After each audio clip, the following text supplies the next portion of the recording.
What is up, YouTube? It's Kingfisher745, and there's a brand new character in Marvel Avengers Alliance. The latest character is Gamora, and she's a member of the Guardians of the Galaxy. Thankfully, she's a regular release and only costs 90 command points. So in this video, I'm going to take a first look at her, then recruit her, and show you her in action. I really like her in-game sprite, and it's the classic Gamora look. She is a tactician, so that's pretty promising, and she has two passive abilities. The first is called Deadly Presence, so all allies' attacks gain True Strike. And her second ability is the same one that Elektra and Daredevil has. It's a pretty amazing anti-melee passive, and it's going to give her a 20% chance to counter, preemptively, and also to avoid the attack. The first of her abilities is called Mortal Strike, so it has Staggered, Hobbled, and Doom. It hits one enemy and is an unarmed slashing melee attack. It looks like she's going to pair up quite nice with someone like Juggernaut and an item like the Dragon's Foot. Also, because of her class, you could place her on a triple tactician setup with the Tankard. This first ability does look quite nice, and the best part of it is Doom. Especially once that's coupled with her second ability, Whirlwind. It's going to cause Mangle and Demise on all the opponents. First off, Mangle is a debuff that makes all the enemies unable to use buff and heal actions. That's pretty amazing, especially since it's applied to the entire enemy team. Also, it's about time we saw more of that debuff. Secondly, it has Demise, so Doom triggers immediately. So just think of someone like Iceman, or the Memento Mori, or even Dr. Voodoo, anyone else who has Doom effects. The fact of the matter is it's an AoE attack, so it can trigger it on all three enemies at once. Next we have Execute, so it's a stealthy attack that has Fatal Blow. And lastly we have Demoralizing Shout. It hits all enemies with two debuffs, Cower and Despair. So all in all, Gamora looks pretty nice, and she's definitely anti-healing. I can already think of several team-ups that I want to try out with her, so we're going to get right into the action, and I will be using her at least at level 1. Actually, let's do one battle at level 1, and then one at the second level. That way at least we can see our first two abilities in action. So I will go ahead and recruit her for 90 command points.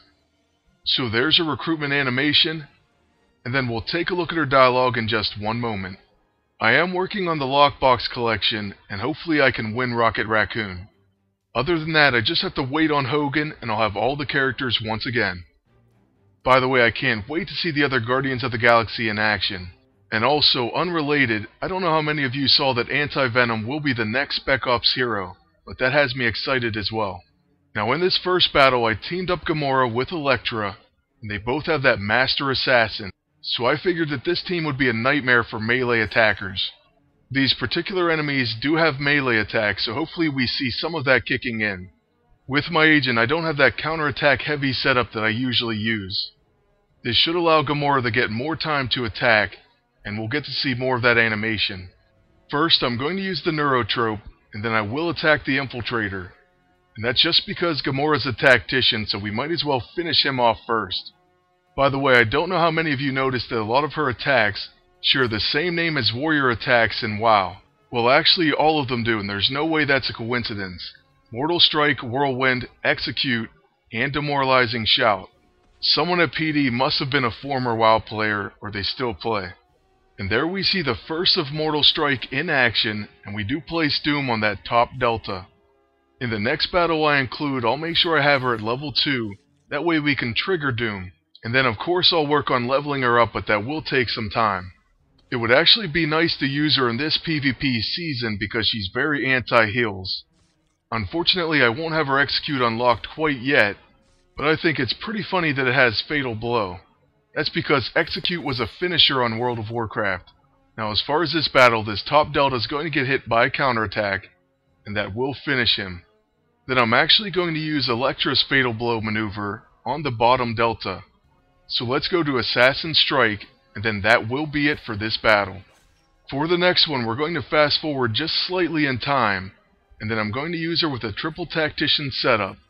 So I have to equip the Asgardian Tankard instead of the Mystic, and we're also going to use Captain Steve Rogers. I figured we might as well use the other new costume that just came out recently. My agent gets to go first, so we will use the Elixir of Recovery, and then that gives all our tacticians an instant turn. That is, right after we use the Neurotrope. So there it is, we gave Strengthen to Gamora, as well as Combat Awareness and Epiphany to our entire team. This should cause our first hit to do quite a bit more damage, and we're going to start with that level 1 ability. My goal for this battle is to place Doom on the enemy, and then trigger it with the Whirlwind. There happens to be a blaster, but unfortunately we won't get an extra turn, because we already got Tactical Maneuvers. Still, the Doom debuff is in place, and all we have to do is hope the enemy lives long enough for us to hit him. With Captain Steve Rogers, I'm going to target the middle tactician and place Flanked on him. Then on my agent's turn, I want to take out the Infiltrator as fast as possible, because he will gain combat reflexes from all our tacticians. One Warbringer hit does the trick. I thought about using an item to give Gamora an extra turn, but unfortunately she can't gain any yet. So with Steve Rogers, we just went ahead and recharged, and then our counterattacks will take out the tactician. This should leave that final blaster alive long enough for Gamora to hit him with a Whirlwind. This ability is actually an AoE, but there is only one enemy left. Fortunately, he does have Doom, so we're going to trigger it, and let's take a look at that damage. I have to say I really like her second ability. It looks like it's going to be amazing in PvP. It hit for a decent amount of damage, but it'll do major damage in PvP, plus place that Mangle. And there you have it, our first look at Gamora, her abilities, and seeing her in action. Like I said, I will continue to level her, and I'll have plenty more footage of Gamora to come. Make sure to subscribe, that way you don't miss out on any future videos. And lastly, I want to thank you all for watching, and ask you to please leave a like and a comment. Until next time, good luck, and take care.